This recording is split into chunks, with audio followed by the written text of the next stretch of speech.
This is the Good Neighbor Podcast, the place where local businesses and neighbors come together. Here's your host, Jeff Gardner. Welcome to another episode of the Good Neighbor Podcast. Today we have another good neighbor on, Brett Restemayer of Strata Wellness Benefits Inc. Brett, welcome to the show. Thanks, Jeff. Looking forward to the conversation. Let's get started right from the top. What is Strata Wellness and Benefits, Brett? All right, so we're a local group insurance brokerage. So what that means is that we help business owners set up health and dental plans, pension plans, group RSPs, things like that form part of the compensation package that they offer to employees, but they also form a pretty important part of the way that they attract people to come to work for them, and how, once they have employees in place, what they do to keep them. Benefits are a pretty important part of any strategy for a business owner in making sure that their staffing is done well and that they get to keep the people they like.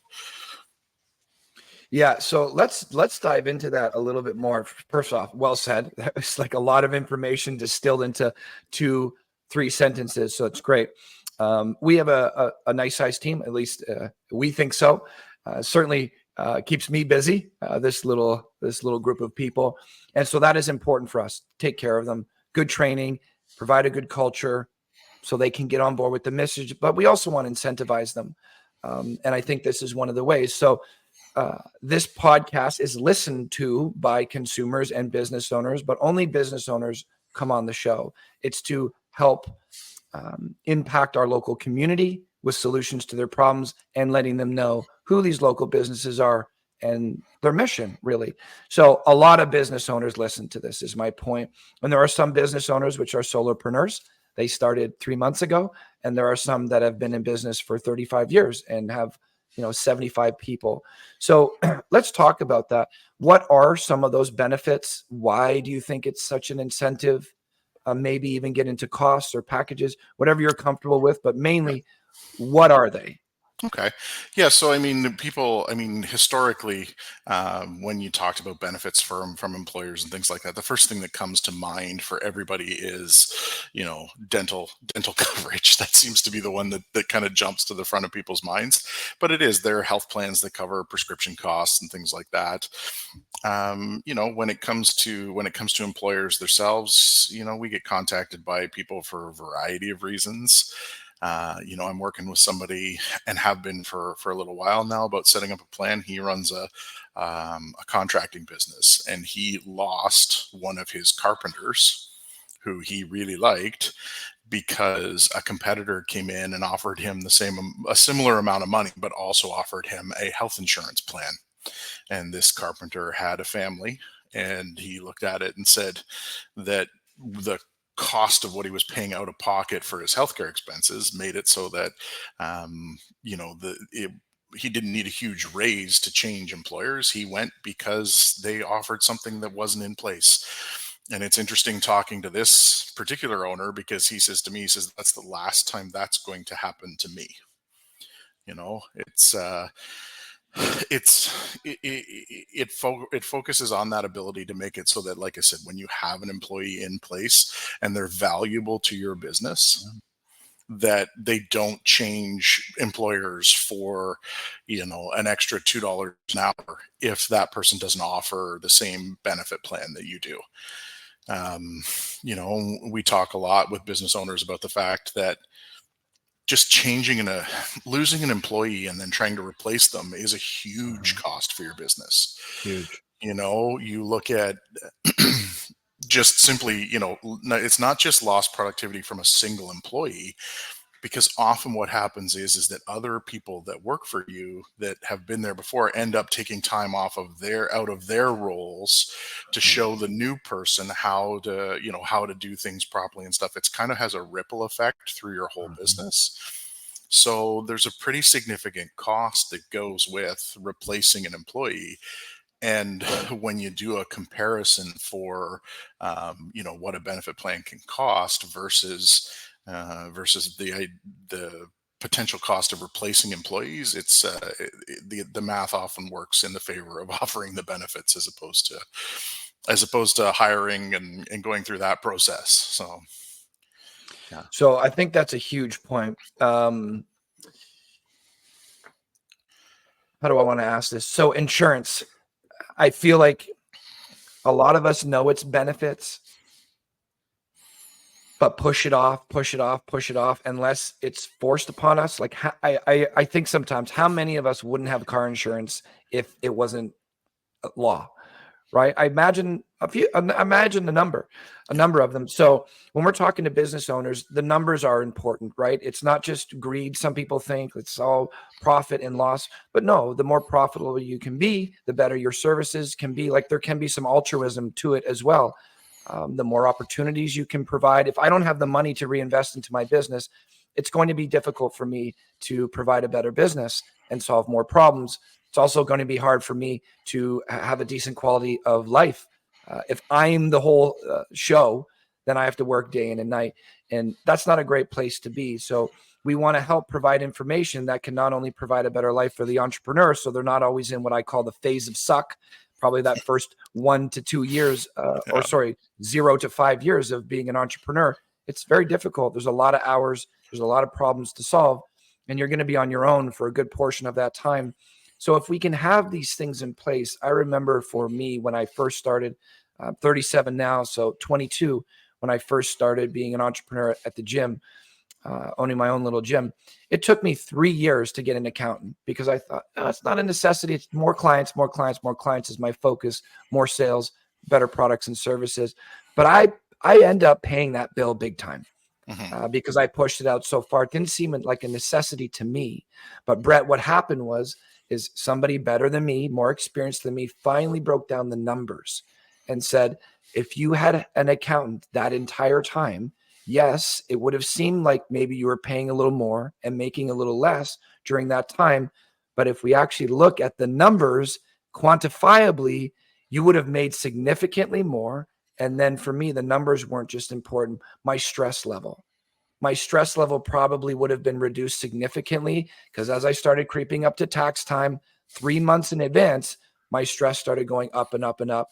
So now when I'm bringing somebody on board, as we have some employees, but some subcontractors as well, whereas they got to take care of their taxes, we talk about it right away.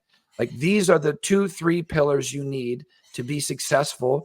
Yes, it'll take a little bit more from you now, but trust me when I say, when you have these things in line, you are going to be much more effective, especially over the years, if you plan on being in business for a few years, which most people do. So we want to help them avoid some of those pitfalls.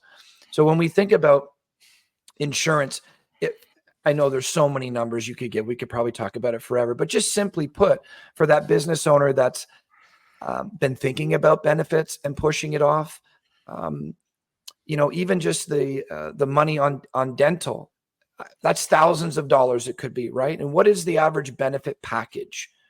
I mean, it really varies, and what it comes down to is what, as a business owner, what you want to provide to the employees.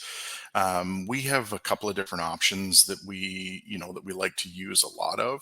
One of the nice introductions to a benefit plan for a business owner is something called a healthcare spending account, which is, it's not insurance. In fact, instead, what it is it's a business owner that allocates a certain amount of money out of their corporate dollars for each employee.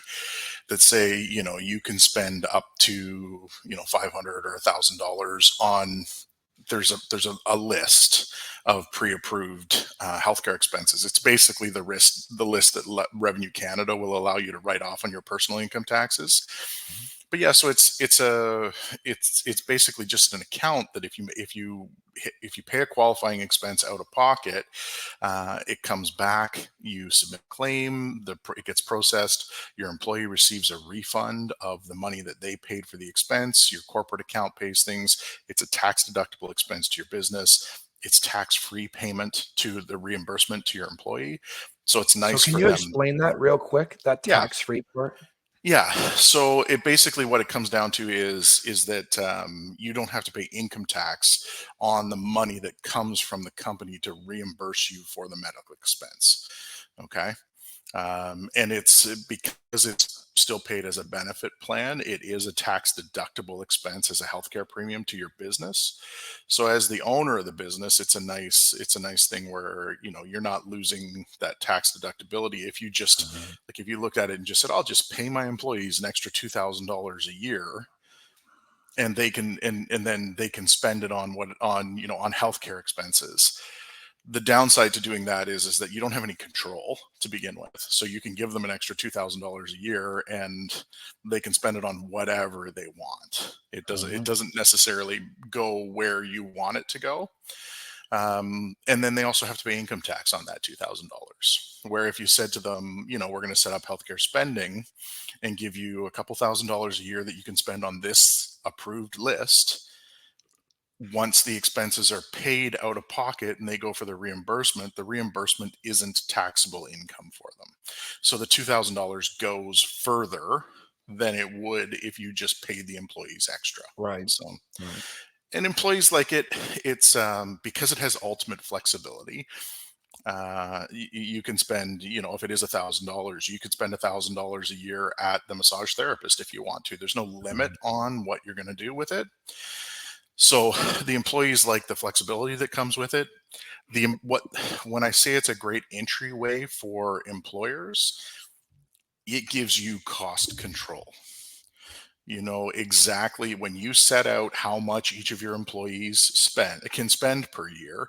You know, on the first day of the year, what that plan could potentially cost you. It doesn't mean it's going to, because some employees just won't use it.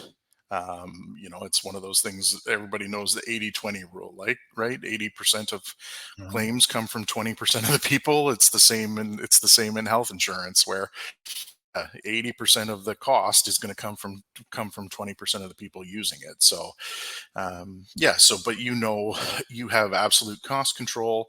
So the only way that this plan costs you any more next year than it did this year is if you decide to offer more dollars to your employees to spend. Mhm. So it's a great entryway to it. And then it fosters the employees. When we talk a lot about employee culture, and employees like receiving things like this from their employers because it gives them the feeling that their employer cares about their health and wellness, right? And that makes a big deal to fostering that culture where people Huge. want to stay and work with you. Yeah. Mhm. Yeah. And I all of that was valuable. Well, one of the things that really resonated with me was that especially when I had very little money, like I'm thinking in my 20s, if somebody would have just given me an extra $2,000, it wouldn't have gone to my dental. No, And I still would have exactly. had Yeah. that dental problem. It would have Yeah. gone to something, I don't know, foolish. But when I know it's set for me, there's just this there's just this comfortability. Like, okay, good. I got my glasses, I got my dental taken care of. Because especially for the entrepreneurs out there, there's many cases where they don't get themselves benefits, and teeth aren't taken care of as much as they could be. Glasses, like they put the business first and they don't get themselves benefits. So one of the things that I was curious about, I don't know if you've answered this, maybe I didn't understand it correctly. So what did you call that plan It's called a again health. that you were? They're called healthcare spending accounts. Okay. Yeah. So if I put at the beginning of the year, is that a monthly, or do I just put 2 grand in it at the beginning of the year? We How does it work? actually use a platform that's virtual, and it's done as this is one of the reasons that I like it, is for businesses. When I talk about that 80% of claims coming from 20% of the people, um, we don't it's not pre-funded, so it's a virtual platform where you say you can have $1,000 to spend this year. If the person doesn't use it, it doesn't cost you anything. What happens is that if somebody submits a claim, it goes through the approval process to make sure that it's legitimate and meets all the Revenue Canada guidelines and everything like that. And then twice a week, the administration company they run banking twice a week, so they will dip into a corporate bank account. If somebody takes a claim out, $100, I say with administration and taxes, the $100 claim costs the business about $121.50. So they take 121.50 out of the corporate bank account. They send $100 of that goes to the employee to reimburse them for the claim. The taxes get paid, and then the administration cost gets paid. The 121.50, that's where I'm saying that amount is tax deductible to your business. The $100 that goes to the employee is not taxable income, and it was used for the intended purpose, which was to help people pay for their health or dental care. And it's clean too. Yeah. Okay. Yeah. So and not having to pre-fund it makes a difference to the business owner, right? That's where I'm saying that at the beginning of each year, the maximum that the plan can cost you. But I mean, I can see on my platform for, with my kind of administration side of it, I can see, if you own a business, I could tell you, typically there's 2 or 3 employees at least that have never even logged in when the plan's been around for a few years, right? They have a spouse that has coverage. They have something like isn't. So for those people, the benefit's still there. We make sure part of our job is to position the business owner as showing, here's the benefits that they're offering. This is, like we want to foster that culture with the employer as well. So we build up the fact that, the employer cares enough about your health and well-being to provide this type of thing. If you don't use it, but it's there, it still has that incentive kind of feel to it that you're not going to go somewhere else that doesn't offer it, even if you don't use it. Yeah, it's such a great point. And again, because this world is beyond my scope, very green when it comes to it, very standard benefits packages.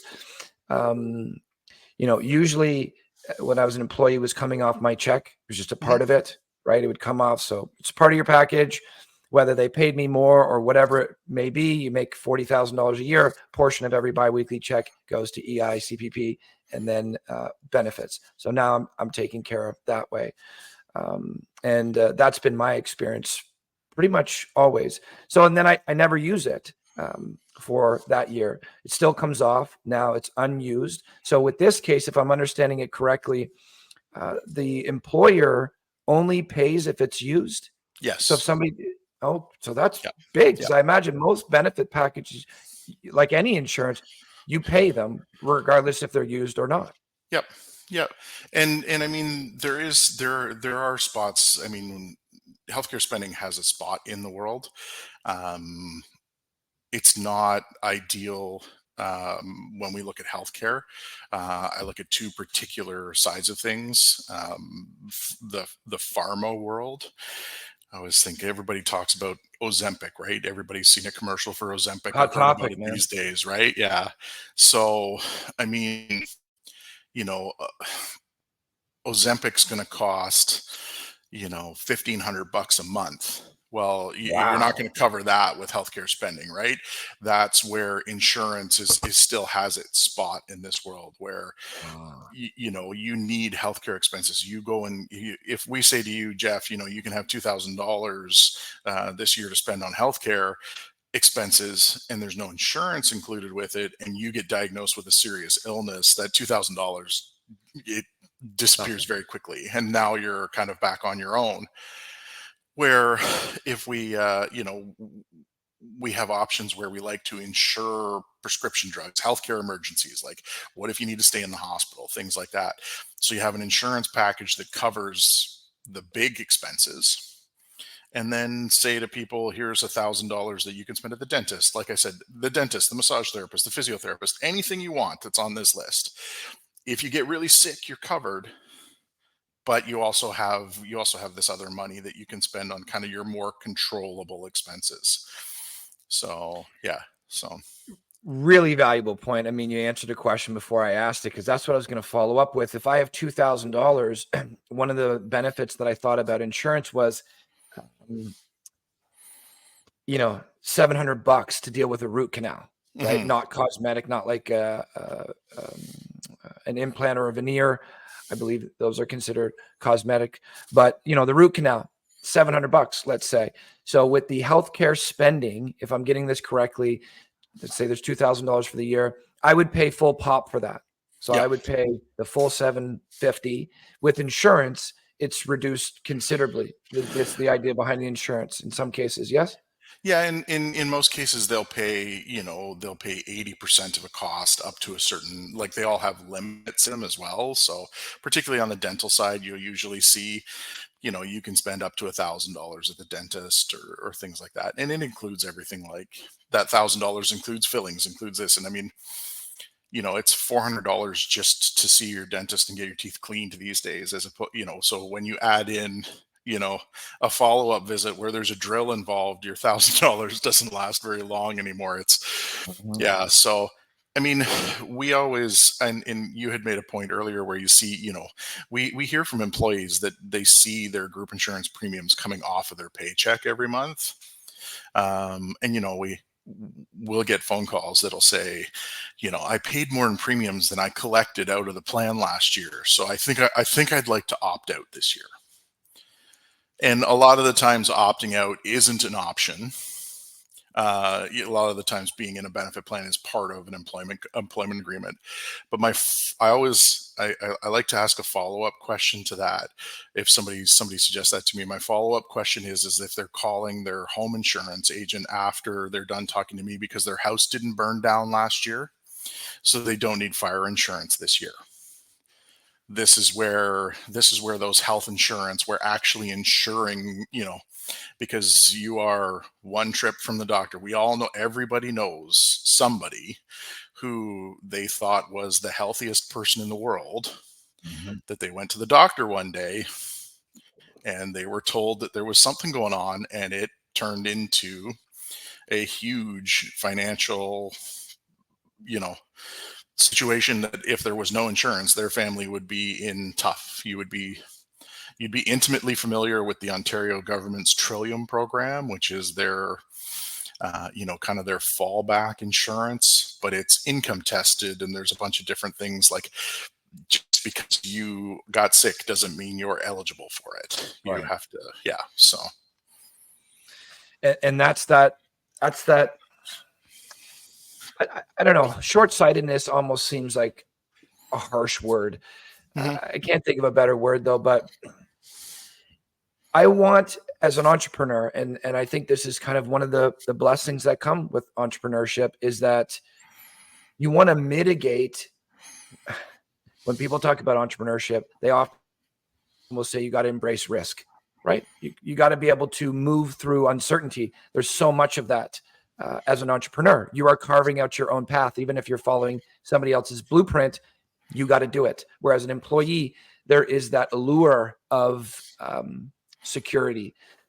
I left being an employee because I was laid off, and 30% of the business was laid off without cause. And all of a sudden that security was gone at a moment's notice. So I decided to carve my own path. Success or failure, it's my own. But I want to mitigate that unbelievably painful, unforeseen risk. Like the pandemic is something that I would consider hard to see, hard to plan for. But if there was a way, could I have avoided, metaphorically speaking, the house burning down? Like that's not a small pain point. That is a dramatic, rare. It's rare, but it happens, and that can be devastating. It's not a small little speed bump. So that's the way I look at insurance now. But I didn't look at it that way before. It was a dirty word to me before. And then I got hit with something, right? And it was a health concern, and it cost a huge amount of money. And now I have a new perspective on insurance. And at a young age, wrote a will, life insurance, these types of things that I thought, I'm going to live forever. I'm in my 20s. I'm not going to do that. But then it hit me hard, and it was a massive expense, not to mention the financial expense, the mental stress expense, and the expense to my family as well. Like it hit all of us very hard. And it was just, it wasn't even ignorance, because I knew about these things. It was neglect. And that's one of the points to this, is to help provide this information so that people do avoid that, because it does suck when you pay for something and you go through a whole year and you're like, I paid for something I didn't use. And then that's the year I cut it. And then that's the year I need it. So I try to just think of, what am I investing into? How much is it costing me? And if it can help me sleep at night because I'm avoiding some monster 3 years down the line, even though it's rare, I want to protect myself from that. So there is this embracing risk as an entrepreneur, but then it's also let's mitigate the big dragons if possible. And that's how I see what you do. And that has changed my perspective entirely over this last 10 years. Yeah, I mean, insurance at its core is a risk management business, right? So It's a good basically, way of putting it. as a person, you have to make, or a business owner, whoever it is, you have to make the choice. When you look at the risk of something, you have to make the choice. Okay, so this is the risk, this is the financial impact. Am I comfortable with that? Right. So if you're comfortable with, I mean, if you're comfortable with taking on that financial risk yourself, then you accept the risk. Insurance is a business where basically what you do is that you pay to transfer that risk onto somebody else. Right? That's what those premiums do, is that you pay a little bit so that the risk of the financial impact is on somebody else, not on you. It's a And good way of putting it. and there's different when you look at health plans and things like that. There's different categories within each health plan that the risks come in different forms. As I said, so massage therapy, chiropractic, physiotherapy, things like that. A lot of those are more kind of controllable expenses. Physiotherapy maybe not as much, because it can be a large expense linked to a health concern. Oh, sure. Yeah. Yeah, I said I had I had shoulder surgery a couple years ago, and I paid a Mhm. lot for physiotherapy over the last few years, because it's a recovery that takes time, right? Your Broke my dentist. legs. That was my thing. Yeah, your dentist is the same thing. Is that yeah, I say, it's cleanings, it's visiting the dentist, there's fillings, root canals, whatever it is. But the reality behind that is that those aren't expenses where it's the same as going to the doctor and finding out that you have cancer or something along those lines, where now you're into, $20,000 to $30,000 in prescription bills a year. You're into hospital stays, you're into, every other thing that goes with it. So those are the ones that are unknown. So those are the ones that we do that where I talk about an insurance package for people. Most people are comfortable taking on the risk of, if I have to pay, I take couple $1,000 out of healthcare spending, I can go to the dentist. If I have to pay 1,000 more, I'm Dentist. okay with that. Yeah.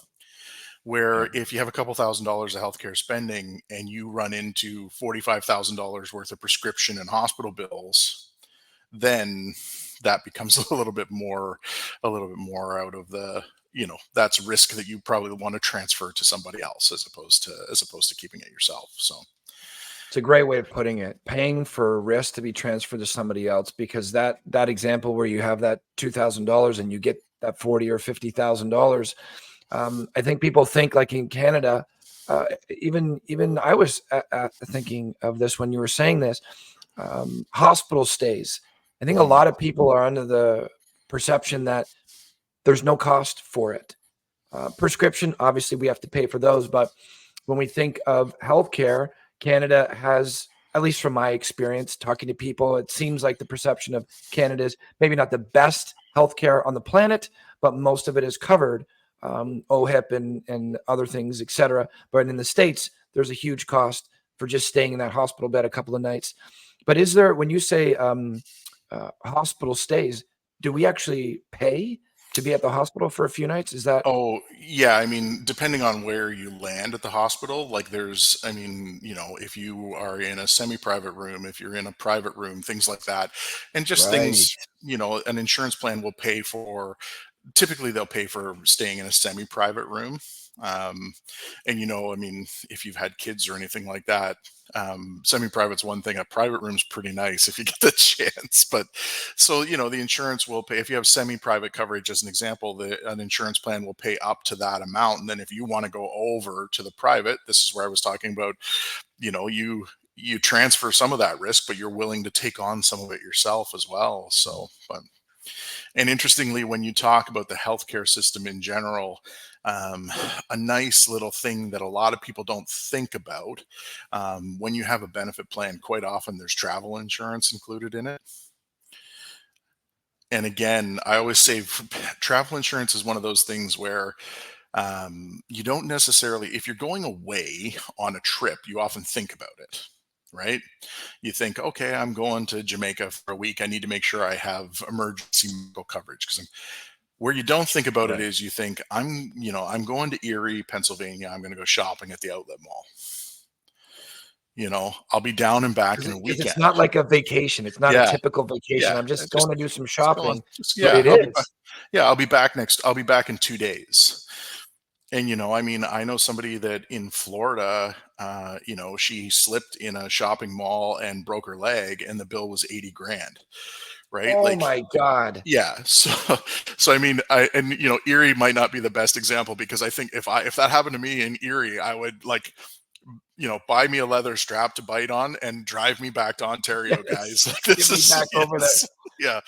But it's those short trips where you don't really think about it. So again, it's one of those things that these are insurance is there for a reason, and it's to protect you from the unexpected events that are going to happen to you in your life. Yeah. Yeah. Well said. And, you personally, so you're offering these solutions for people out there, but you personally, I always like to ask this question, putting you on the hot seat, although I Yep. think I know what your answer is going to be. Do you purchase insurance? Is that something that you believe in to cover yourself, your family? Oh yeah. We have the full kind of combination of things. I mean, when it comes to the benefit side of things, we have kind of an insured plan. We have healthcare spending set up. I mentioned having shoulder surgery, right? Right. When you looked at the historical side of benefit plans, you get $300, $400, $500 a year to spend at a physiotherapist. I mean, for me, I was still in like an It's 3-4 immobilizing. sessions. Yeah, I was in an immobilizing sling. I was out of that money, and I still had a year's worth of it to pay for. Mhm. So the healthcare spending kicks in quite nicely. It fills in that gap quite nicely. Where, I mean, as somebody that owns the business, I look at it. So my corporate account and everything like that. So the way that I look at this, the money's coming out of my corporation to pay for this one way or the other. So do I want to pay tax on it, or do I want to do it in an efficient way? I always laugh. I had a client where I set up healthcare spending for him, and at the end of it, he says, "I have two questions." I said, "Okay, what are they?" He said, "Is this legal?" And I said, "Yes, it's legal. Like, it's Revenue Canada is on board with this stuff. It's not." And his second question was, "Why doesn't everybody that owns a corporation have one of these?" Oh, he was an So entrepreneur. he was He an was the entrepreneur, yeah. right, right, So, and right. it became one of those things.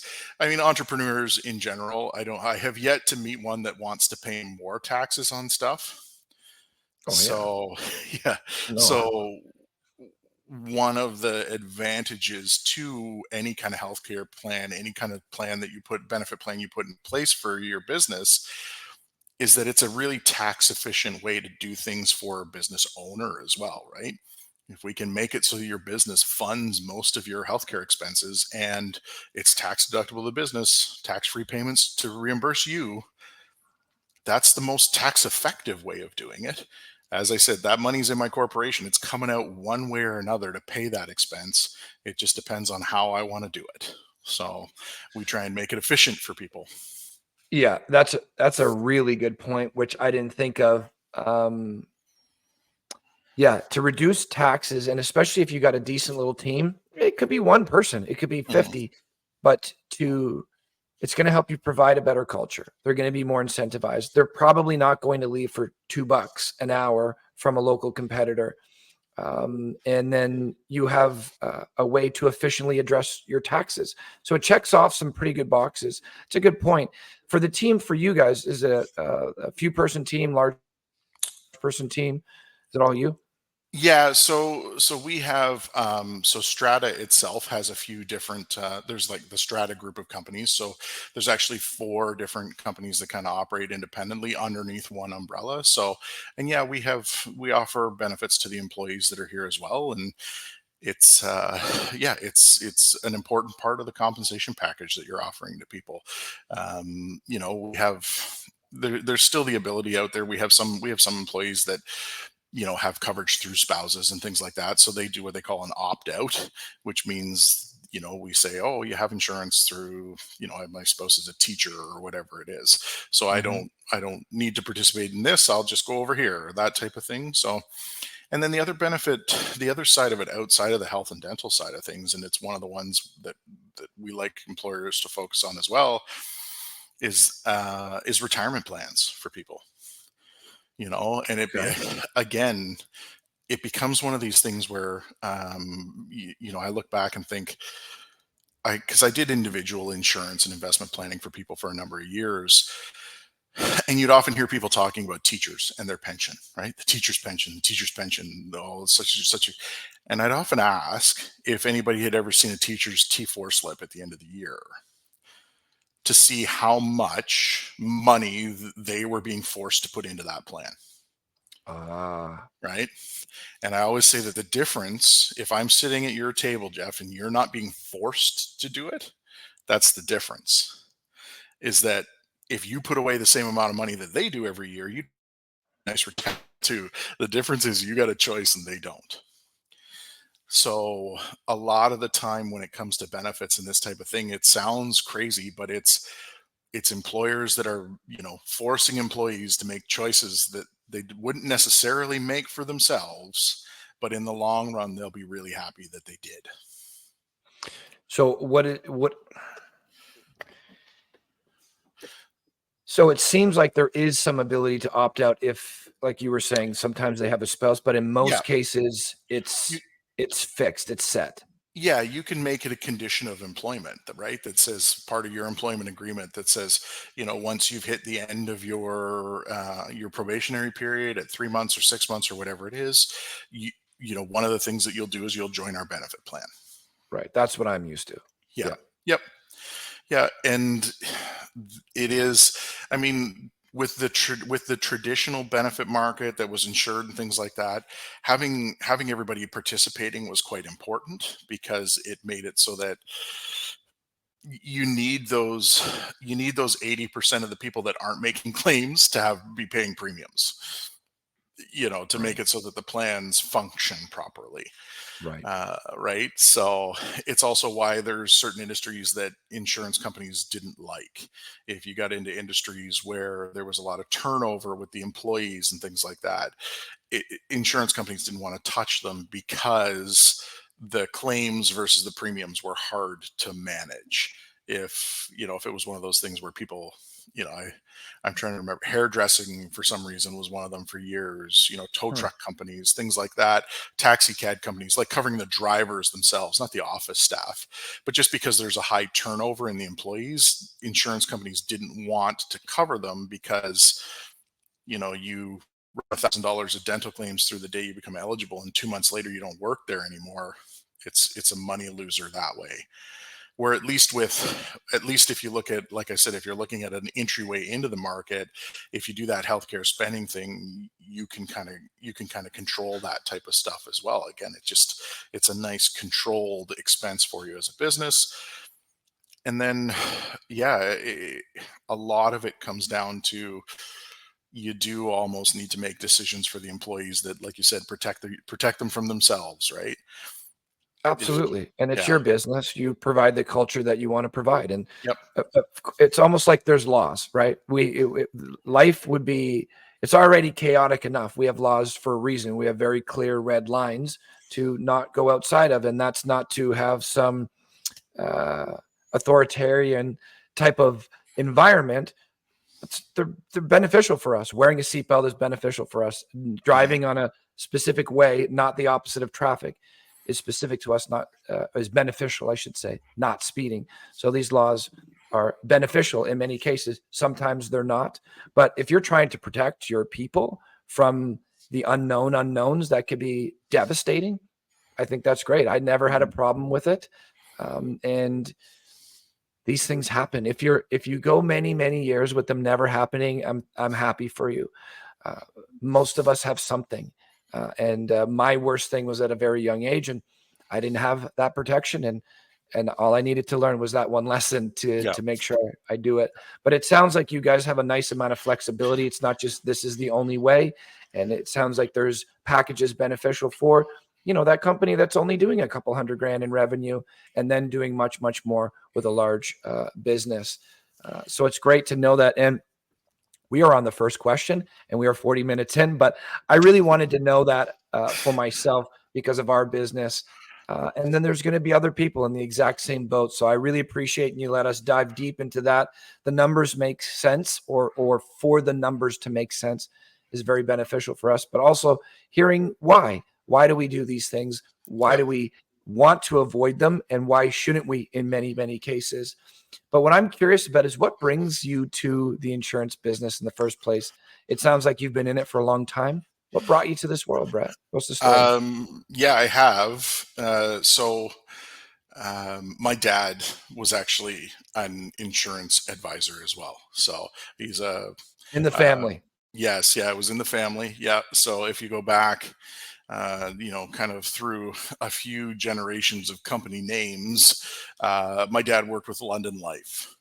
Uh, I'm trying to think. I think he started in 1981. And then again, things kind of changed over the years and things like that.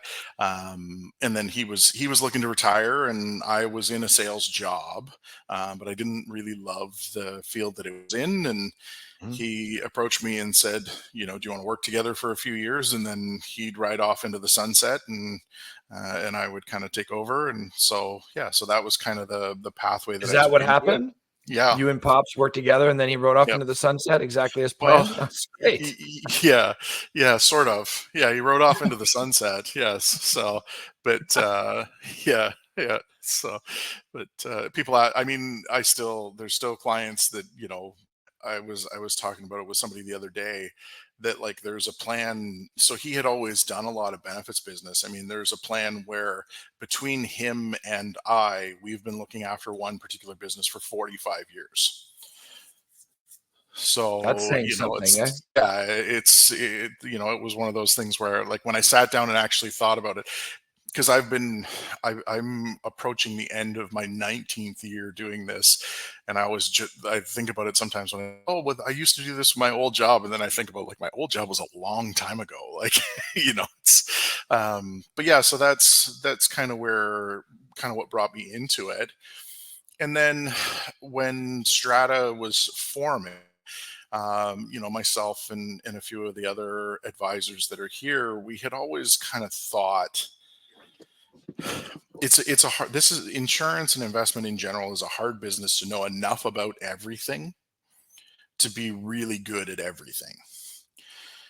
Like when you So say everything, you mean all the products and yeah, services all in the the insurance products. I world? mean, yeah, I mean, I had software. I'm trying to think, probably 10 years ago, I had a software pack where at that point in time, there were 17,000 different mutual fund choices in Canada. Like, Wow. how do you know that stuff, right? You can't know enough about everything. It was so one of the things that we had kind of, myself and the other people that are involved in Strata, one of the things that we had talked about was the idea that, to specialize a little bit, where, my job is to know benefits. If you came to me, Jeff, and said, I need life insurance, I need, help with my RSP or things like that on an individual basis, I don't do that. I have partners at different, in a different division that will help you with that. My job is to know benefits, and I always say to argue with insurance companies about why things cost why they think they should cost the things that they do. And my job, when I go back, my dad's philosophy always was, when it comes to negotiating, he says, I'm with the client. He says, it's not, I negotiate on behalf of the insurance company. I am here to make sure that the client is getting what they're supposed to get as far as their rates. So it's that old school approach to it that still kind of sticks with me. So yeah. Yeah, it's client care, right? I Yep. think that's really important in this day and age, especially when, you know, it's right in your name, wellness, right? That's an important thing, that make sure our health is taken care of. Again, for many of us, but in a big way, entrepreneurs, health is something that takes a back burner. Not in all cases, but in many. And just to avoid those things by learning something from somebody that knows what they're talking about, I just look at evolution in all things as just learning from the person who's a mile ahead of me at that thing, and avoiding the pitfalls that they hit. And each time, and then I teach the next person, they avoid a few more pitfalls. It's just trying to enjoy it a little bit more by Yeah. hitting less pitfalls. Yeah. So I think that's great that was passed on by Pops. It's amazing how many people need to learn the lesson that you talked about, because I had to learn it too about accounting. Trying Yeah, to do it it's yourself, and then when you're starting a business, it's one of those things that you just want to you wish for everybody, like no, like the first thing you need to do is get an accountant, not yeah. 5 years from now, because the amount of stress that this is going to carve out of your life if you avoid that particular choice. But it's not a lesson that comes well from other people. It seems to be one that everybody has to learn on their own. So Like we all got to stick our finger in the socket just yeah, to be reminded that it hurts like a yeah, bitch. yeah. And that particular situation is a situation that has ended businesses, like Mhm. bankrupted businesses, to avoid that thing. And now this big mountain of debt comes along the way, and you think you're doing well, but weren't as efficient, like you were talking about, to make it tax efficient. So it's hard to do those things. These things are all built on deferred gratification, like things down the line when in life, but certainly in business, it's like I have fires that are burning my feet currently that I have to Mhm. put out. I'm not going to worry about a potential fire down the line. It's a tough mentality to have that foresight. That's why mentorship and these educational points can cause so much value if acted on. Mhm. So myths and misconceptions. We brought up education and mentorship and just providing quality information to help even one person. It's worth it. Hopefully, it helps many more people than that, especially when it comes to their health and money, which affects their life in such ways. So, Mhm. for a long time, insurance was a dirty word for me. Like we've heard it many times. And I know that you're an insurance guy, but this isn't news to you. So, I hope I'm not throwing shade. But No. Yeah. insurance companies are godly rich, greedy, all this kind of stuff. And again, until I learned my lesson and met a lot of great insurance people, we have a number of businesses that we work with directly for years now. Some of them are in the insurance world, automotive, life insurance, estate planning, these types of things that it's like, oh, yeah, you have a solution to a very significant problem Mhm. and you have a place here. There's a purpose for your business. It's not just about stacking, dumpsters full of money, which sometimes we have that in our mind. So, what kind of, one or two myths or misconceptions about insurance in your specialization Yeah. specifically that we So could clarify for people?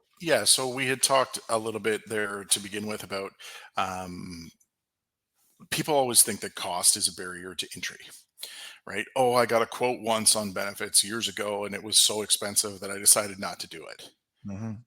And it doesn't have to be the thing.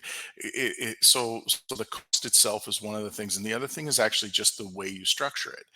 As I said, offering your employees a group RSP where you say to them, it's payroll deducted savings. So, but if you contribute 2% of your earnings, the company will match 2% of your earnings. That's a pretty incredible benefit that you could offer to people as well. It's one of those things. It doesn't have to be a health and dental plan, and the cost being a barrier to entry. There are options out there where you can control the costs on it. Again, you use that group RSP as an example. We can talk to your accountant and you could say, how much was my payroll last year? And they could tell you that. And then you could say, well, okay, so if I did 2% as a matching, if everybody took advantage of it, this is what it would cost me. If I did 1%, if I did this, there's different ways that you can do it, but there are lots of ways that you can get into offering benefits to your employees. And then it's a matter of making sure that they understand that it is a benefit that's being offered to them. It's something for them to take advantage of. It's something that shows that the employer is invested in them, their health, their wellness. When you talk wellness, just isn't personal, like physical conditions, right? It's part of your wellness is knowing that you have a plan that when you get to retirement, you're going to have some money to live on, right? That affects your Absolutely. mental wellness a lot. So, so having those type of plans available to employers and making sure that they understand that cost doesn't have to be a barrier to entry. We don't have to go through and say, well, um, whatever insurance company it is says it's $350 per employee per month, and that price changes in 12 months depending on how you use the plan. So it could cost you more next year. It could not. We have a solution for that barrier.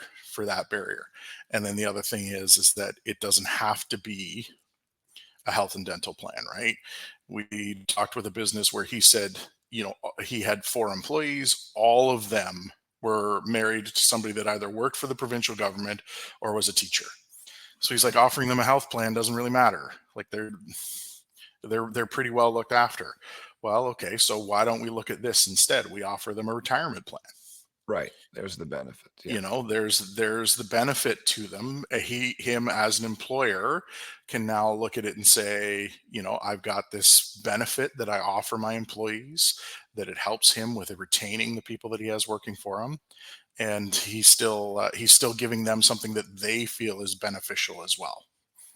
Where if he said to Why do you everybody, if everybody's married to somebody from the provincial with a spouse of the provincial government or a teacher, and you throw another health plan at them, they don't feel a lot of value in that, Yeah. right? So, Yeah.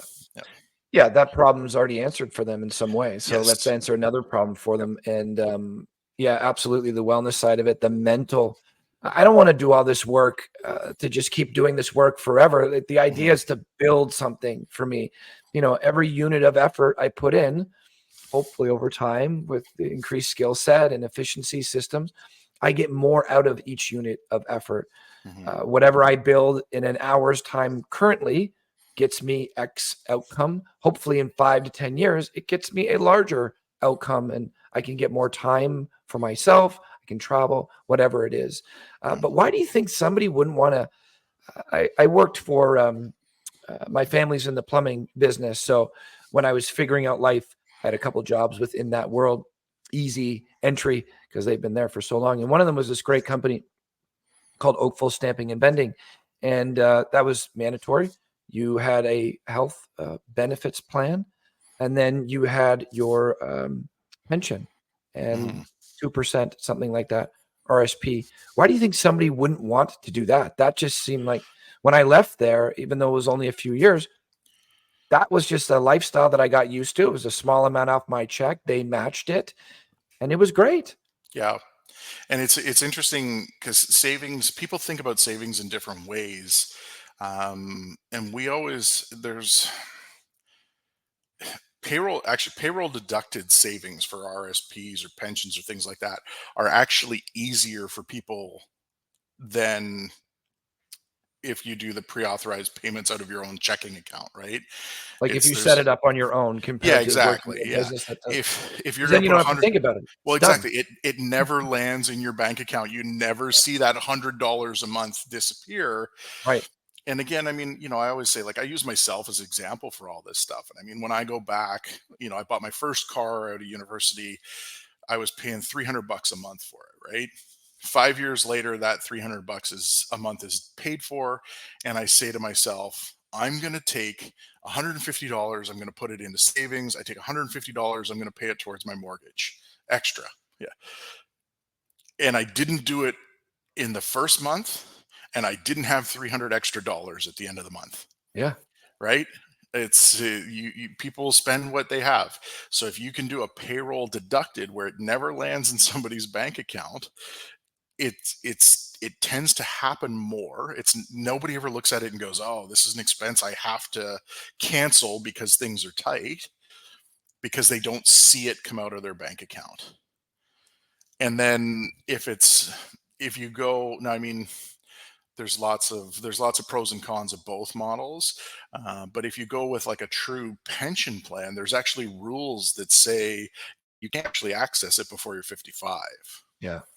So, it's one of those things where that is kind of the truest form of retirement, a retirement plan, that where employers they tend to put more money into a pension than they do a group RSP. But a big part of that reasoning is that they know, like, this is 100% for your retirement, because you can't access it short of some pretty extreme circumstances. You can't access it prior to 55.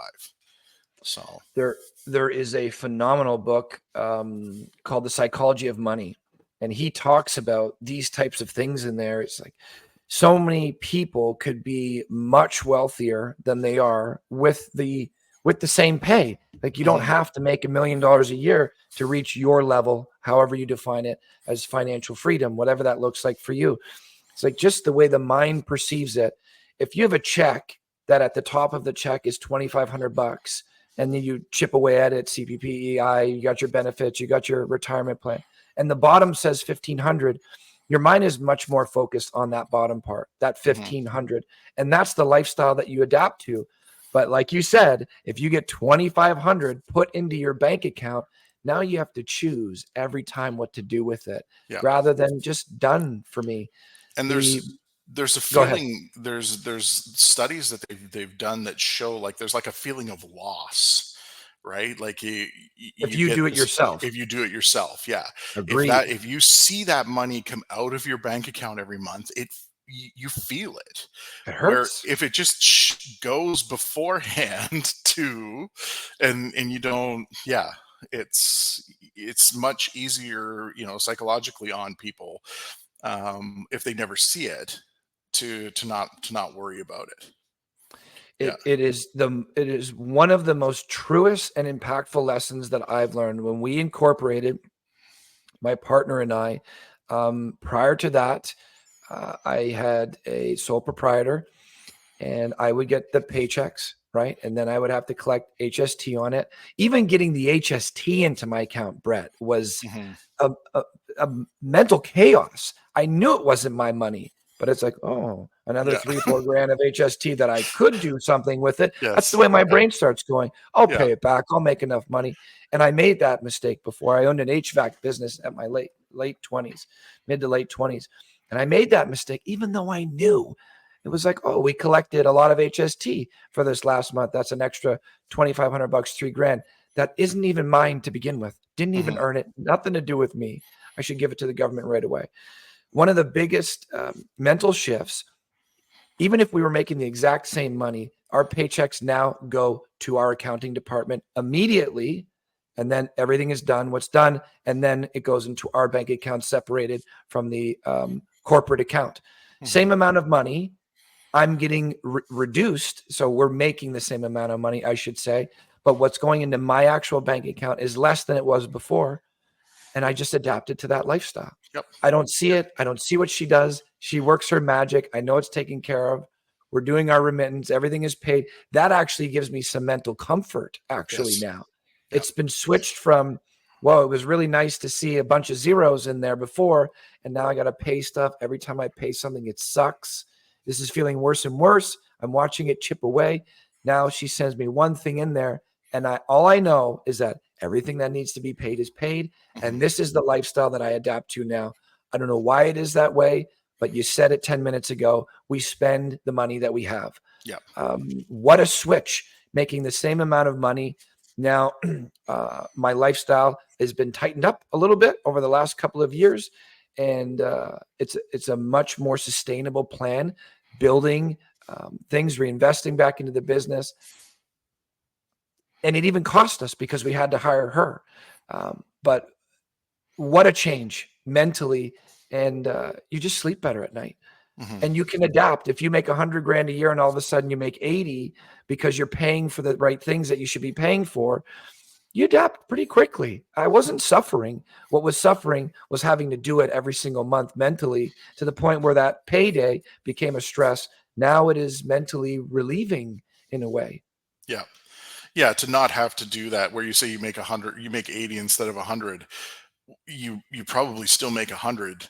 The difference is now is that you don't have to have 20 left at the end of the year to pay everything because That's it's the hard thing. not to spend that 20. It's Yeah. hard when you're a business owner. It's hard not to do that. Everybody falls into that trap, it seems. So, And the yeah. chaos of tax season Hmm. sucks.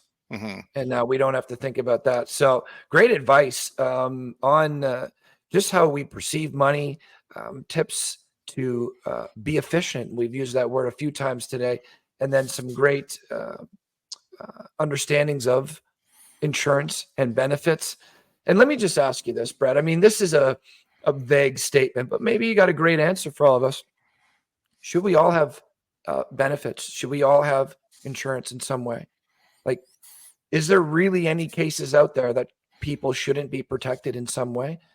Like, is this just a really good practice for all of us in some way? Yes, I think everybody should have insurance. Yes. I mean, what they need it for is different. You Sure. know, the the young family that has a mortgage and two kids, and like they need insurance for a different reason than somebody that's 60 years old and has built an incredibly successful business and needs an estate plan. The reasoning for what everybody needs it for is different, but I don't know anybody that there's no reason for them to have it. And again, it becomes one of those things where even I mean, we've dealt with some pretty flush businesses over the years, Oh, right? I Like bet. it's Sure. you know and even then, even those owners of those businesses, like, if something goes wrong with your health, like that can be a big bill really fast. Oh, yeah. And one of my favorite things, you talk to somebody that owns a corporation. "Oh, do you have retained earnings in your business?" "Yeah, yeah, lots of retained earnings." "Do you have any cash?" "No, we got no cash. We got retained earnings, but we got no cash." And you got to have cash. That's what your insurance policy does, is makes it so that if something goes wrong, you don't need to worry about whether or not you've actually got cash on hand to pay for it, because these policies kick in and pay for it. So to me, that's, yeah, the little bit of premium that you pay versus the amount of cash that you need to keep on hand to potentially cover your expenses, it's worth it. And then, okay. So we love to get as many practical tips as possible. So for anybody listening, if you don't have insurance, you're starting off, you're long into the game, get something, Yes. protect Yeah. yourself, Yeah. start planning, anything, RSPs, invest into a mutual fund, index fund, something even small. I remember my first investment into the stocks was $25 a month. Yeah, it was a month. And then it went to a week. My mother is into, she's been in TD Bank for a long time, retired now, but that was one of the things for her right away. Even though this isn't a conversation completely about money, it's a part of it. Get a credit card, young age. She taught me good Hmm. practices, small amount, just to start building up a little credit. And then as soon as I could, we're talking young, like 15, start investing into, a mutual fund, RSP, just $25. Yep. And it made a big difference now being 37. So my next question to you would be, because there's going to be somebody listening to this, or like, okay, I hear that, I'll get insurance. I'll do it now. I'll get it at some point. Yeah. When do we get it? When do we start putting a little money away for ourselves? And when do we make sure that we're protected? I mean, now is the best Yeah. answer for that, right? Yeah. Like, Right. I mean, if you look at, it's an interesting, you can look at, there's case studies and stuff out there, or examples where you can find. I always laugh because it's always twin brothers, right? One starts Okay. investing when he's 20, puts away a certain Oh, amount for yes. 15 years. The other one doesn't start until he's 35. And how much more money, going from 20 to 35 and stopping versus going from 35 to 65, you have more money from starting early than you do from putting it away for an extra 15 years, even if you start late, if you start those 15 years later. Like, it's Really? incredible. So yeah, so starting now is kind of the best time for it, for sure. Yeah. Yeah. There you have it, people. There's your practical tips. Yeah. And I mean, even though you are the owner of this business that sells these products and services, at the end of the day, for anybody listening, what Brett's saying isn't new. We've No. known this. Yeah. Do the steps, because it will make. I mean, if you're planning, if especially there's a few people in particular, because I have a soft spot for the younger ones, because I was there, and if it wasn't for really phenomenal mentorship that literally dragged me into having a decent future, I was stubborn as shit. I'm speaking to them in some ways, and any other age group, but start when you're young. Just put something away. $25 a month may seem like nothing, and then put that to 50 and 100, and you will be alive at 35, 40, most likely, and it will make a huge difference. And then protect yourself from, your you had the accountant issue. I had the broken legs. Like, it, don't let that happen. Mhm. And it doesn't have to be crippling on your income. Again, I know very little about insurance, but when it comes to that, if you're younger and healthier, are the premiums not less? They are. Yeah. Yeah. Yeah. It's yes. The younger you are, the better you are when it comes to health insurance in general. Yep. Okay. Well, that was phenomenal. Let's talk about you a little bit, Brett. I Sure. really wanted to dig into that because I'm so interested in this stuff and it affects my business directly. It's not too often that we take like 45, 50 minutes on the first 2 questions, but it's super valuable information, man. Yeah. So let's pivot a little bit, talk about you. What puts a smile on your face, man? What do you do outside of work? What do you get into? I'm outside a lot of the time when I'm not at work. Yeah, so it's a beautiful day today. Oh, yeah. It's a Friday. I was at the pickleball courts for a couple hours this morning, making that noise that annoys all the neighbors. Yeah, Is so it noisy? I still haven't it's done it, but I hear it's about it not all the noisy, time. but it's just the bounce and the hitting of the paddles and stuff. I guess if you live close by, some of the courts are fairly busy, and I guess it gets to be kind of annoying. So, but yeah, and then I think like my big thing is so I ski. I do a ton of that Good, in the man. wintertime, and I actually live near Horseshoe Valley, and Perfect. um, yeah, so I ski at Mount St. Louis, ski at Horseshoe, head over to Collingwood, things like that. So that's my yeah, yeah, ski. I do some mountain biking, things like that, all outdoors. And part of the reason I live where I do is that I used to live in Barrie, and when I wanted to go mountain biking, I had to pack my stuff in the car and drive out to Yeah. Now I just ride out my front door and I'm there. And I always said that I'd rather drive to work than to play. So Oh yeah, yeah, I mean, yeah, yeah, no, I get that feeling entirely. And Simcoe County is just, I mean, I have been in Aurora for a long time. I'm just about finalizing the move to. It looks like Midhurst Valley is checking the boxes for okay, me, so yep, not too far away from you at all. Midhurst and Springwater and Horseshoe Valley, Shanty Bay, including Barrie, is kind of my main hub. Although we're all over tiny Blue Mountain, Collingwood, but it's got the mountains for, well, you can yeah, call a yeah, large hill, but yes, yeah, as yeah, big as we get around here, the yeah, biggest pretty yeah, much. So you have that. So you got your snowboarding, you got your skiing, you got your mountain biking, phenomenal. Nature out there is fantastic. You got the water. You do have a city vibe, not quite as much as Toronto, but it also doesn't come with all the chaos. There hmm is some parking, unlike Toronto. You got the water, if I said that already, and then the people. So it really is all the things that I want. I want the nature. I want to do my sports. I'm an outside guy like you.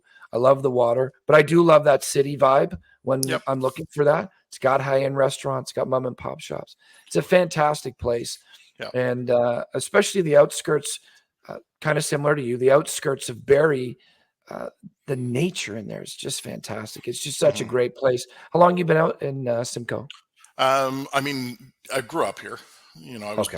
I was born in Alliston. I mean, I think I lived until I Okay. was 6. Lived in Midhurst for a long time. Yeah. I went away to university. I went out to Vancouver for university. So I do Oh, laugh when we cool. talk about the ski mountains here. They're not Yeah, a mountains. little different, right? Yeah, a little different, but Little hills. yeah, yeah. So, but yeah, I came back after university, and I've lived, in Barrie or around Barrie. I moved out to Horseshoe, I think about 8 or 9 years ago. Mhm. Yeah, and just kind of like I said, that was a lifestyle decision more than anything else. And it's funny the things that you notice. I still remember the first night being out there and thinking like it's really dark and it's really quiet. Like it's because there's Way no less street light pollution, lights. right? Yeah, there's no street lights. There's no, there's no cars driving past you all the time. I didn't hear a fire truck, 3 times a night or anything like that. So it was, yeah, it was different. So, but no, I love 15, the, yeah, 15-minute drive, and all of a sudden those fire trucks and police alarms, you can't hear them anymore, and you can actually see the stars.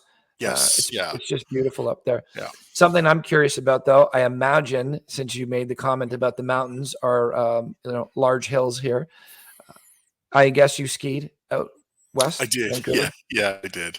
Yeah. So yeah, it's people laugh about it. They said, well, how did I choose UBC? And part of it I said was that instead of flying to Whistler when I wanted to go, I could just drive.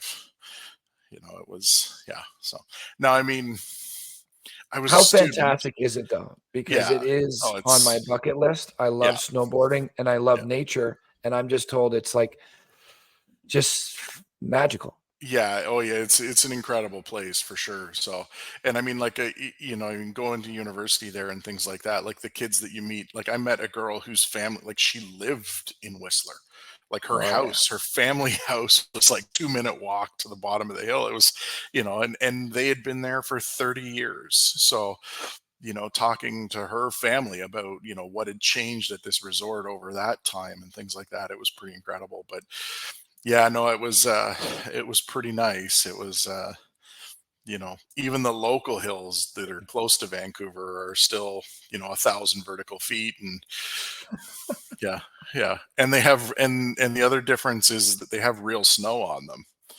Rather than blown Natural snow. snow Yeah. is a little different than I don't complain about it here because it makes it so that we can do it. But Yeah. yeah, it's natural snow is Not a quite lot like, softer. yeah, and not quite like a couple feet of powder first thing in Yes. the morning, Yeah. untouched mountain. Yeah. Yeah. What was a like real highlight from that university experience out there? I mean, if you're talking about skiing, I would say it's funny because you can Anything, well, yeah, if anything. we talk about skiing, you can remember the one day. Everybody has one, I think. And I would say I know what day mine was even. Mine was February 29th. It was leap day. Interesting. And Yeah. me and 3 of my friends decided that we were not getting tricked into going to classes for an extra day that year. So we went to Whistler instead. And it was one of those, it was a day where it was, blue skies, bright sun. Yeah, Everything I think lined up. everything was just perfect. Yes. So at the end of the day, you had to actually take the chairlift down because I was worried that like if we skied to the village, like I wouldn't be able to stop when I got to the Just bottom. Right. done. I was that tired, but yeah, no, it was good like that. So, and Okay. then it So you're was, recommending I go. yes. Yeah. Yeah. It's worth the trip for sure. Beautiful, man. Yeah. I've only skied in Glades a couple of times or snowboarding in Stowe, but that was just a phenomenal experience. I love the jumps and I love the half pipes, but that's where I busted the legs. Learned my Okay. lesson. Not going Yeah. to be a pro snowboarder. Yeah. 37, break easier now. But the Glades were fantastic. You feel like you're inside of something, right? You Yeah. can't quite see up. The evergreens are everywhere. They're just fantastic. And, it's quite technical, which I want to challenge. I just don't want to fly off a 30-foot Yeah. kicker and destroy myself. Yeah. So Yeah. I we actually don't have any stopped. Glades. I actually stopped snowboarding about 10 years ago, and it was simply because I didn't want to be in the emergency room at 39 with a broken wrist. I mean, it's one thing to recover when you're 17. It's another thing 20 years later. So, yeah. Yeah. Yeah. Yeah. I agree with that.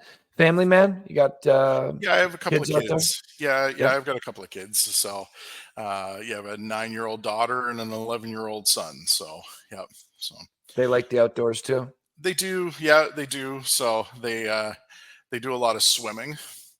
They do some racing Great and things sport. like that with swimming. So, yeah, I'm easy to find. If anybody's looking to talk to me, I'm in the viewing deck at a pool most nights of the week. It seems like through the through the winter, but yeah. So, Cool, man. yeah. We talk about doing hard things on this show. Yep. Entrepreneurship, I think, is a very difficult thing. You put your hat in the ring to do a challenging thing, uncertainty, fear, helping people. It's all hard. I think it should be. I think it's more rewarding. I think the best things in life are the hardest earned many times, but less about doing hard things we voluntarily move towards. This question is more about sharing our challenges as a human being, successes, failures, whether it's death or relationships or whatever it may be. It is a roller coaster to be a human. It's not all, for me, it's not all about sharing our successes. And I think that's what you get on social media. You get that polished up version of Jeff, the trophy wife, the accolades, the boats, the vacations. There's nothing wrong with that. But what is the perception from that is, wow, this person's life is amazing and mine's not. So I go on social media to maybe tap out a little bit to feel a little bit better, maybe.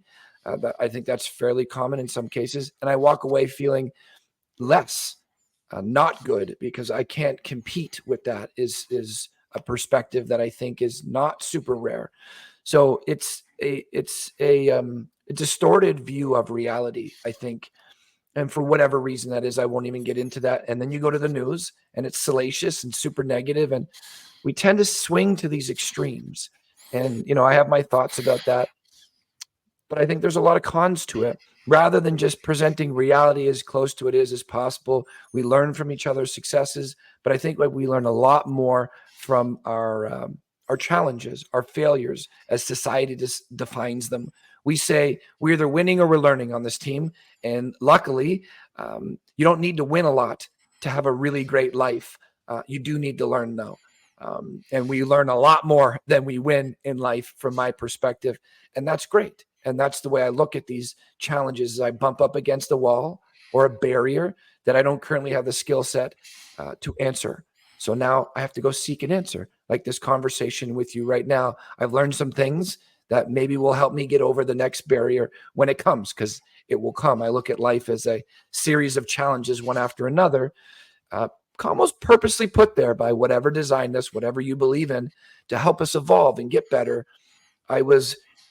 We all were, not just me, but you're gifted with the body and mind. You didn't earn it. You were born this way with unlimited potential from my perspective. I don't know that there's been too many people on their final day said, I have maxed out my physical capabilities, my emotional and mental capabilities. Maybe that's never happened. So it doesn't seem like we have all that many limits. And I think to really tap into that, to tamp down the shame or the ridicule or the judgment that maybe comes with our failures, I think is a great thing.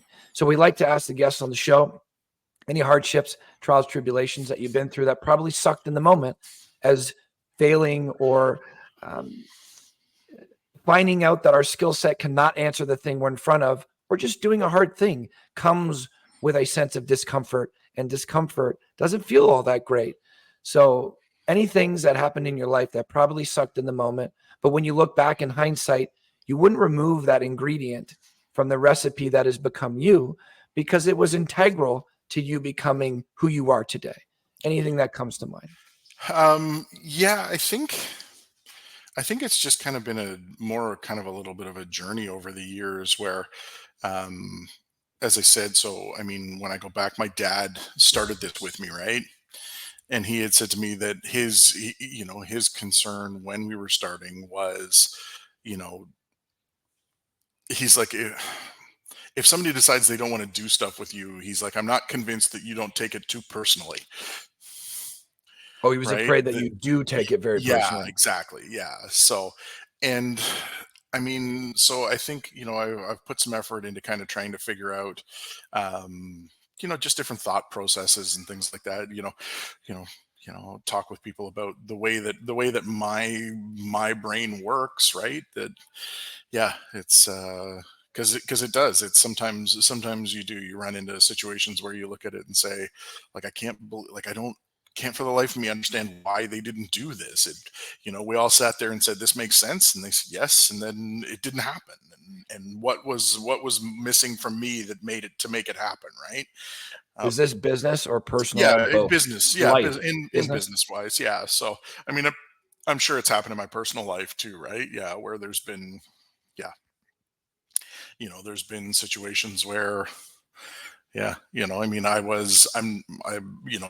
have kids. I'm not together with their mom. that wasn't the plan going into it. It was hard, and it's still hard. And I still work with somebody to try and, you know, to try and keep my head clear enough to to keep it going. It's I mean, you go all the way back to the start with the benefit plan topic. One of the nice things about a lot of benefit plans is that they will pay for you to get mental health support. Yeah.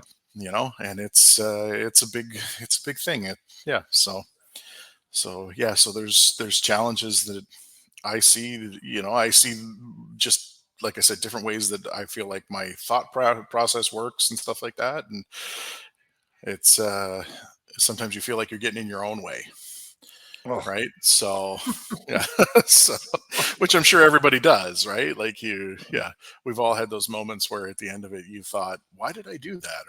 Or mhm.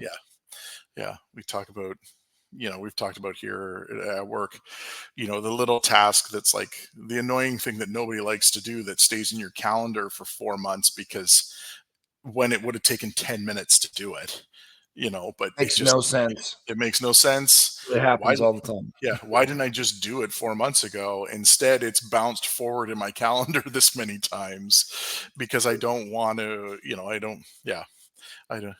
so I don't want to do my HST remittance, right? Or something. That we don't do HST remittance, but something like that, like something where it doesn't take long and you need to do it. So why don't you do it? That becomes kind of the questions where yeah. So It's a mental game, I yeah. believe. I say often, although business is a huge part of my life, I don't have wife, I don't have kids. Hopefully one day, a lot of these things I'm doing, as I say, I take life very, very seriously so that I can enjoy it the most. So seriously that I permanently inked my rules for life on my arm there to keep me, really just to keep my mind right. That's the game. It's top down for me. It starts here and everything else is affected from there. But if I can keep my stress down, if I can keep a clear perspective on what I'm dealing with right now, why has this become so uncomfortable for me? Is it really that important in the grand scheme of things? Am I going to think about this in 10 years? Probably not. But we get affected by these things. And I love this work I do on the weekend. I'm an addictions counselor at a facility here in Newmarket, and there's one in Barrie as well called Cornerstone Recovery. And I had to go through that from busting my legs. I had to seek out mentor guidance to help me get through that. And then through that, learned about this phenomenal community and learned a skill set that now interested me enough to be like, hey, is there other people out there that could use some help? It's a way for me to give back to the community. But it is all about that mental framework, learning these different mental exercises to build up mental resiliency, fortitude, emotional intelligence, but really to show that these things I was taking so seriously, Brett, Yeah. at the end of the day, some of them were so meaningless. And I have this tool that I was taught, did not create this, so I don't want to take credit for it. But this tool shows up almost daily.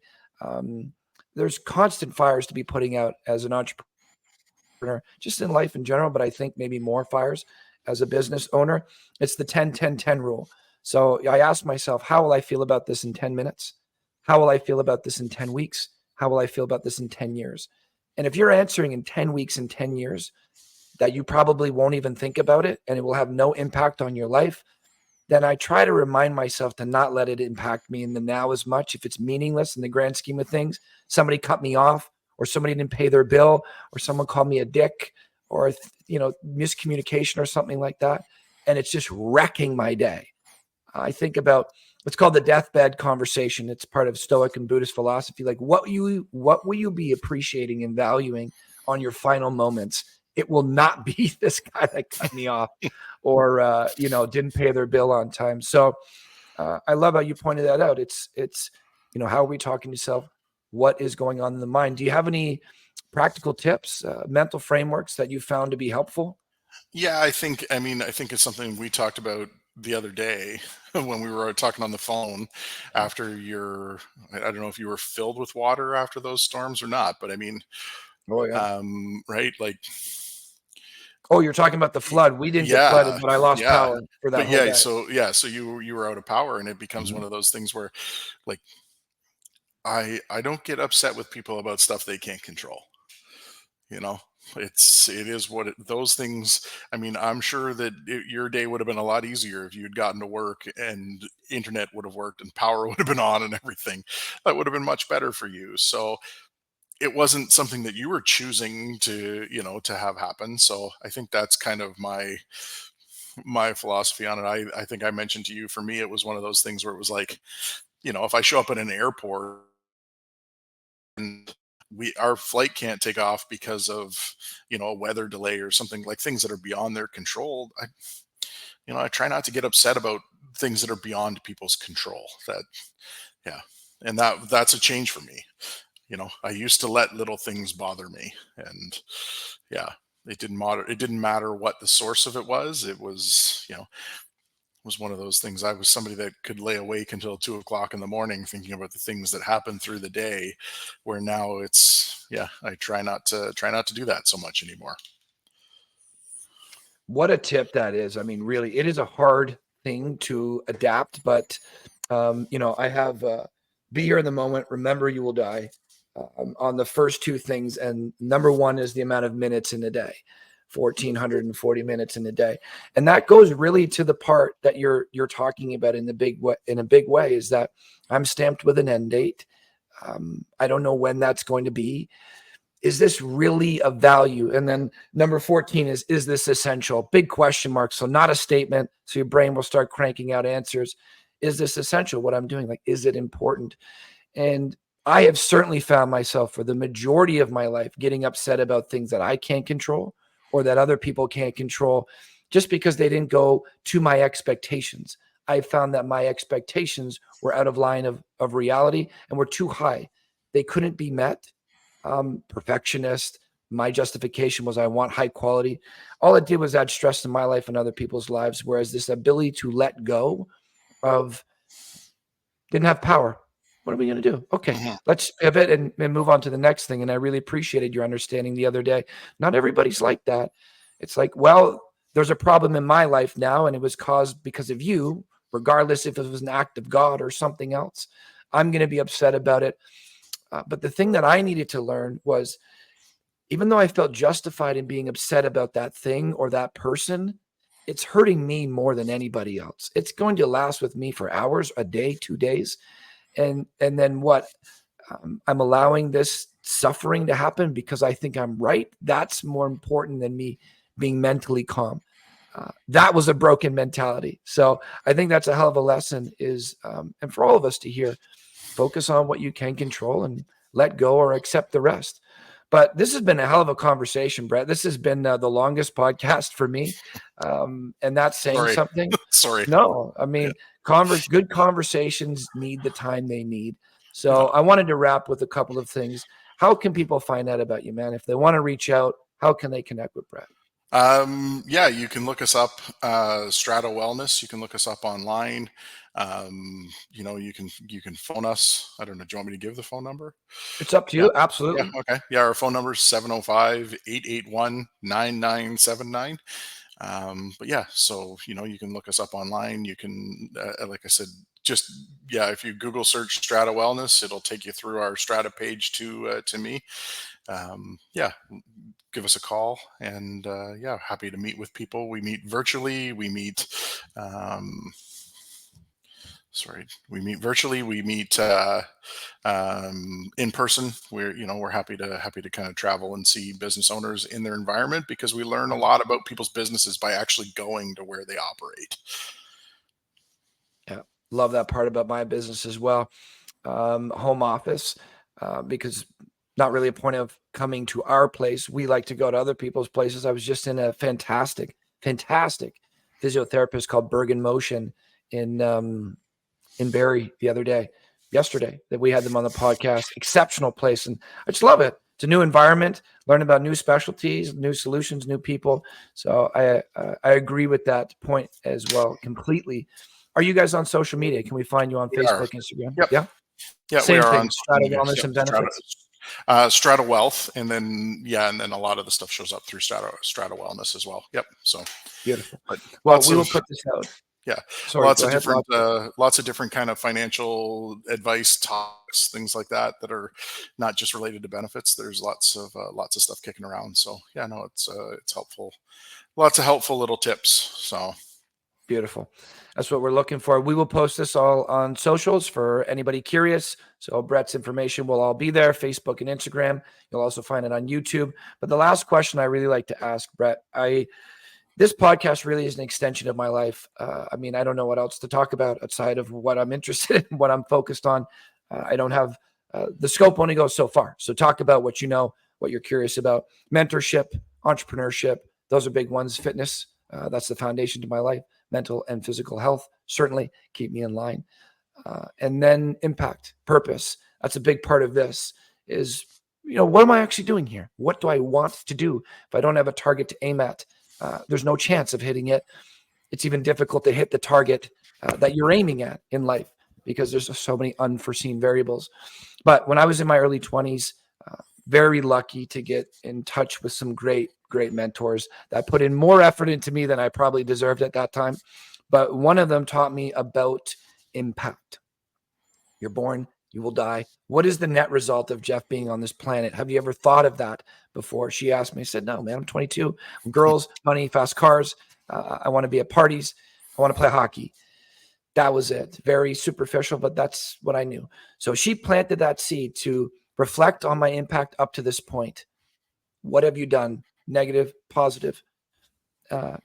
Be intentional about the impact you're having today, because you may not be here tomorrow. You have no control over getting more time. All you can control is to a large degree what you do with the time you're given.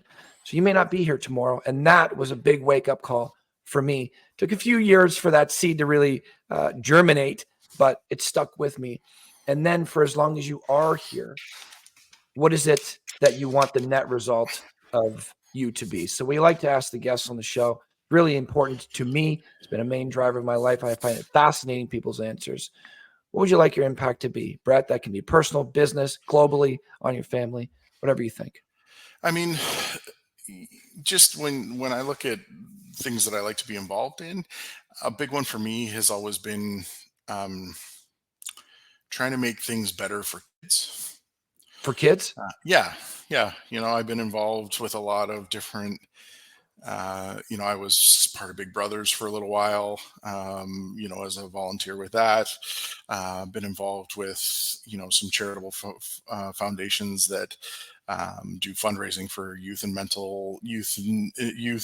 mental health and wellness and things like that. I'm